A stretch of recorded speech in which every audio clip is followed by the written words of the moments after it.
This was the most embarrassing defensive collapse of Mark Selby's career. Facing a position with almost no options, he gently nudged the cue ball, and after it grazed the red, it slipped perfectly into the gap between the black and the cushion. This shot, both in angle and pace, was as precise as it gets. You could tell from Selby's face he was extremely satisfied with it. But what he didn't expect was this seemingly flawless safety would become the beginning of his downfall. Ricky Walden took a careful look, didn't rush into attack, and instead played a tight return safety through the same gap, sending the problem right back. Even though there was a chance to pot a red into the left corner, with Selby's style, he was never going to take that risk. So the two got locked into a brutal safety exchange. Selby wanted to grind his opponent down this way, but what he didn't expect was, the very next moment, Walden broke the deadlock. With a soft touch, the cue ball traveled 3 cushions around the table and slipped perfectly between the brown and the cushion.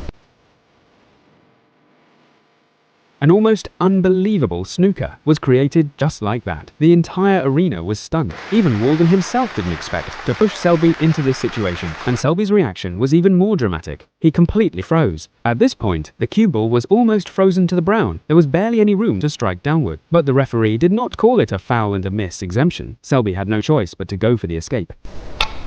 First attempt, after 3 cushions, the cue ball clearly lost power and was nowhere near the target. After the balls were replaced, Selby went for a second try.